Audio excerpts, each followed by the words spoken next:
the arena. The crowd roared around Deku as he walked up to the ring. It wasn't an unfamiliar feeling, but it was still an exciting one nonetheless. And there he is, ladies and gentlemen, the one and only Green Might of Class 1A. He's tussled with a numerous amount of villains, won and lived to tell the tale. Izuku Midoriya, or better known as Deku. Deku then stepped into the ring with a smile on his face and waved to the crowd. That intro was unnecessarily flattering. The crowd then quieted themselves down as Present Mike introduced Deku's opponent. Now, we have a newcomer to UA, someone with a surprisingly large amount of potential, talent, and skill. He's not as well known, but you'll know his name like the back of your hand soon enough. Here comes One Piece's newest student, Evan Hansen. And no, not the guy from the musical. Evan then stepped into the ring as there were scattered cheers amongst the crowd. The audience seems silent. Understandable, I suppose. And of course that loud buffoon felt so inclined to mention that last part. The two stood at their opposite ends of the ring, sizing each other up. Then Ms. Midnight came onto the ring and stepped in the middle of them. Alright, you two. I'm going to keep this as respectful as possible. Remember, this is all for good sport and shouldn't be taken seriously afterwards. If things seem like they're getting too serious, me and some mentors will intervene. Understood? Right. Of course, ma'am. Good. Miss Midnight then gave the thumbs up to the spectator booth as she walked away from the ring into her observation spot. Well, with introductions out of the way, may the first fight of today's tournament start! The two were still for a second, seemingly pondering what their strategy for victory will be.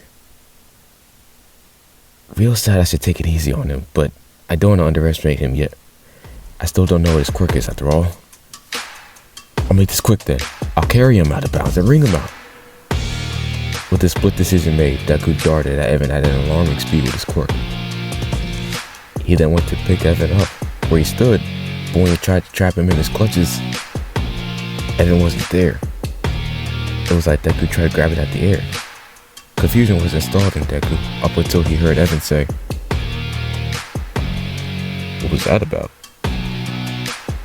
Caught by surprise, Deku turned around in a flash, and there Evan was, standing with a confused expression on his face. Do you have bad depth perception by chance? I could have sworn he was just here.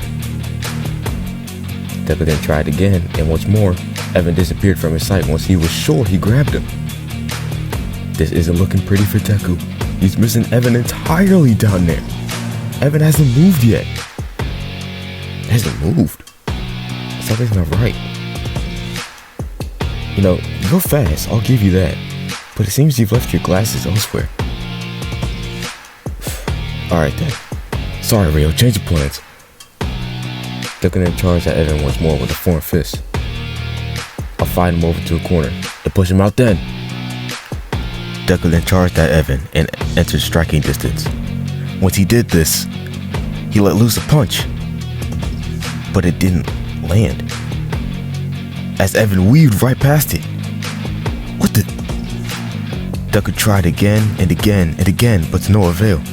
Evan dodged and moved away from every single attack. I'm shocked. You really are as fast as Rio said. A shame you're not quick enough for me though. As Deku punched and Evan dodged, they were getting closer and closer to the boundary line of the ring. So close. Almost there, come on. They were nearing the line gradually and were an inch away at this point. Deku was about to throw the final punch and blast Evan out of the ring. He put a majority of his weight into this one attack and threw his punch. Detroit, smash! However, it didn't land. Because where he punched wasn't where Evan was. Not even close. Missing this punch threw Deku off of his balance for the slightest second, And the second was enough for Evan, who was behind him, to take advantage of this. And with that, Evan is slightly pushed on Deku's back, making him go out of bounds. Check and mate. Deku had lost to Evan. Meanwhile, in the locker room, all of 1A's representative students watched the television in the locker room in shock. Deku lost to Evan. Well, Rio, care to explain yourself? You said your man can't fight, so where the hell did that come from? Dude, he did get hit once. How was that possible? I don't know. I've never seen this from Evan before. Deku could hear the audience erupt with cheers as Deku walked back into the locker room confused. Something was wrong about that. I don't know what, but that fight was weird. What happened? You lost. You didn't even hit him once. He fumbled around him like an idiot at the beginning. Deku, what happened out there? I don't know. It was like I was seeing things. One moment he was here, the next he was over there. Was he actually standing in the same spot at first? Yeah. He didn't move an inch. What about the end? Well, that's when you were actually swinging at him, but suddenly you threw one big punch and stopped trying. He just walked around you, pushed you over the line at that point. I swear to you, I didn't see any of that. Deku then took note of his head stinging. And maybe I'm just confused, but my head hurts bad. I gotta sit down. This must have been the results of Evan's quirk. Real, do you know what Evan can do? I don't know. What's it matter anyway? He lost. Who cares? We just gotta crush them in every other match. Ida, don't even think about losing for a second. Get me? Same goes for you, Rio. Oh, you don't gotta tell me twice. Then Mr. Aizawa walked back in the room to get Ida. My turn. I won't let you down, everyone. Ida then walked out of the room onto his fight. As Ida left, Rio looked over to Deku, who was now massaging his head. Evan, how did you do this? How did you win?